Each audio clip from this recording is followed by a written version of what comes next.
Welcome to our channel. நம்ம சேனலில் தமிழ்நாடு ஆசிரியர்கள் சிறப்பு தகுதி தேர்வு பற்றிய அறிவிப்புகளையும் அப்டேட்டுகளையும் குறிப்பாக 2028ஆம் ஆண்டு வரை 28ஆம் ஆண்டிற்குள் சிறப்பு ஆசிரியர்கள் தகுதி தேர்வில் தேர்ச்சி பெற வேண்டும் என்றும் அறிவிப்புகளும் உத்தரவுகளும் பிறப்பிக்கப்பட்டுள்ள நிலையில் தமிழ்நாட்டில் ஸ்பெஷல் டெட் சிறப்பு ஆசிரியர்களுக்கான தகுதி தேர்வு 2026 பாஸ் மார்க் 40 to 60 சற்று முன் வெளியான முக்கிய தகவல். என்ன வகையான தகவல்கள் வெளியிடப்பட்டுள்ளது? இதன் மூலமாக தமிழ்நாட்டில் ஆசிரியர்களுக்கான சிறப்பு தகுதி தேர்வு அறிவிப்பில் பார்த்தீங்கன்னா தகுதி தேர்வு எழுதக்கூடிய ஆசிரியர்களுக்கு தேர்ச்சி மதிப்பெண்கள் பாஸ் மார்க் குறைக்கப்படுமா, சதவீதங்கள் குறைக்கப்பட உள்ளதா, மதிப்பெண்கள் எதுவும் குறைக்கப்பட உள்ளதா, அது பற்றிய அறிவிப்புகள் பரிந்துரைகள் எதுவும் அரசுக்கு முன்வைக்கப்பட்டுள்ளதா, அல்லது ஆசிரியர்கள் பதவியில் இருக்கக்கூடிய ஆசிரியர்கள் ஏதேனும் கோரிக்கைகள் முன் வச்சிருக்காங்களா என்பது பற்றிய முழு விவரங்களும் தெரிவிப்பார்க்கலாம்.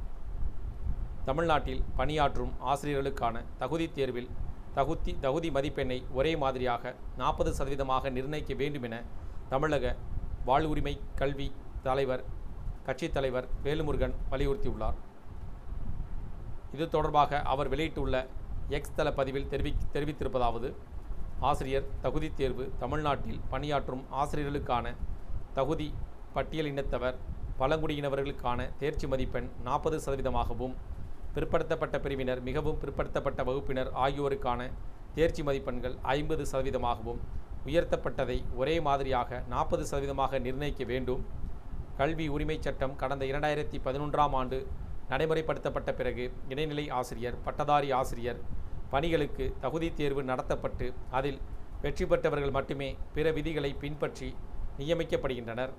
2011ஆம் ஆண்டிற்கு முன் பணியில் சேர்ந்தவர்களுக்கு தகுதி தேர்வு கட்டாயமில்லை என்ற நிலைதான் இருந்தது. ஆனால் அவர்களுக்கு தகுதி தேர்வை கட்டாயமாக்க வேண்டும் என்று கோரிக்கை தொடரப்பட்ட வழக்கை விசாரித்த உச்சநீதிமன்றம் 2011ஆம் ஆண்டிற்கு முன் பணியில் சேர்ந்த ஆசிரியர்களுக்கும் 2028ஆம் ஆண்டு ஆகஸ்ட் மாதத்திற்கு முன் தகுதி தேர்வில் வெற்றி பெற வேண்டும் என கடந்த ஆண்டு தீர்ப்பளித்தது. தேர்வு கடினம். தமிழ்நாட்டில் 2011ஆம் ஆண்டிற்கு முன் பணியில் சேர்ந்த இடைநிலை மற்றும் பட்டதாரி ஆசிரியர்களுக்கான ஆசிரியர் தகுதி தேர்வு ஜூலை மாதம் 4ஆம் தேதி மற்றும் ஜூலை மாதம் 5ஆம் தேதி நடைபெற்றது. 1ஆம் வகுப்பு முதல் 5ஆம் வகுப்பு வரையிலான பாடத்திட்டம் என அறிவித்துவிட்டு 10ஆம் வகுப்பு பாடம் வரையிலான வினாக்கள் கேட்கப்பட்டிருந்ததாகவும் 75% கேள்விகள் நேரடியாக பதிலளிக்கும் வகையில் இல்லாமல் மிக கடினமான முறையில் இருந்ததாக ஆசிரியர்கள் கூறினர்.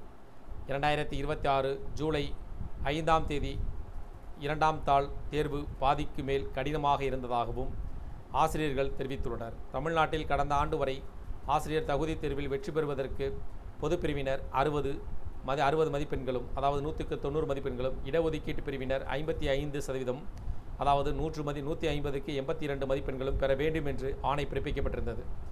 கடந்த ஜனவரி 28ஆம் தேதி பிறப்பிக்கப்பட்ட அரசாணையின்படி இடஒதுக்கீட்டு பிரிவினரின் பட்டியலினத்தவர் பழங்குடியினர் தேர்ச்சி மதிப்பெண் 40ஆகவும் பிற்படுத்தப்பட்ட பிரிவினர் மிகவும் பிற்படுத்தப்பட்ட வகுப்பினர் ஆகியோருக்கு தேர்ச்சி மதிப்பெண் 50%ஆகவும் உயர்த்தப்பட்டது.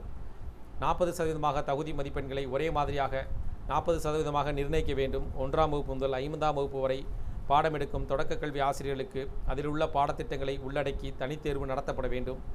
6ஆம் வகுப்பு முதல் 8ஆம் வகுப்பு வரை நடுநிலை பள்ளி பட்டதாரி ஆசிரியர்களுக்கு தனித்தேர்வும், 9ஆம் வகுப்பு முதல் 10ஆம் வகுப்பு வரை ஆசிரியர்களுக்கு அவர்களுக்கான பாடத்திட்டத்துடன் கூடிய தனித்தேர்வும் நடத்த வேண்டும்.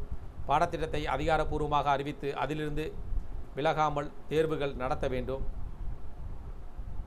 இத்தேர்வுகள் ஆசிரியர்கள் தங்கள் பணியில் தொடர்வதற்கும் புதிய பணி நியமனத்திற்கானது அல்ல. எனவே இத்தேர்வு எழுதும் அனைவருக்கும் ஒரே தேர்ச்சி மதிப்பெண் என்பதை 40% நிர்ணயிக்க வேண்டும். ஆசிரியர்களின் கோரிக்கையான 2026 நடந்த முதல் தாள் தேர்வு கடந்த இரண்டாம் நாள் தேர்வு எழுதிய ஆசிரியர்கள் அனைவருக்கும் தேர்ச்சிக்கு 40% மதிப்பெண்களை நிர்ணயம் செய்ய வேண்டும் என்று ஆசிரியர்கள் சங்கத்தினர் கோரிக்கை வைத்தனர். இக்கோரிக்கையை தமிழ்நாடு அரசு நிபந்தனையின்றி ஏற்று தேர்வில் பங்கேற்ற ஆசிரியர்கள் அனைவருக்கும் தேர்ச்சி பெற்று பணியில் தொடர்வதை தமிழக அரசு உறுதி செய்ய வேண்டும் என வலியுறுத்தினர். இவ்வாறு அது தெரிவித்துள்ளார். இந்த கோரிக்கைகள் தகவல்கள் பற்றி உங்களுடைய கருத்துக்கள் வேறெனும் இது பற்றிய கூடுதல் விவரங்கள் தேவைப்பட்டால் கமெண்ட் பண்ணுங்கள். இந்த தகவல் உங்களுக்கு பயனுள்ள ஆச்சுன்னா வீடியோக்கு லைக் பண்ணுங்கள். மீண்டும் இதேபோல் பயனுள்ள தகவலை சந்திப்போம். நன்றி.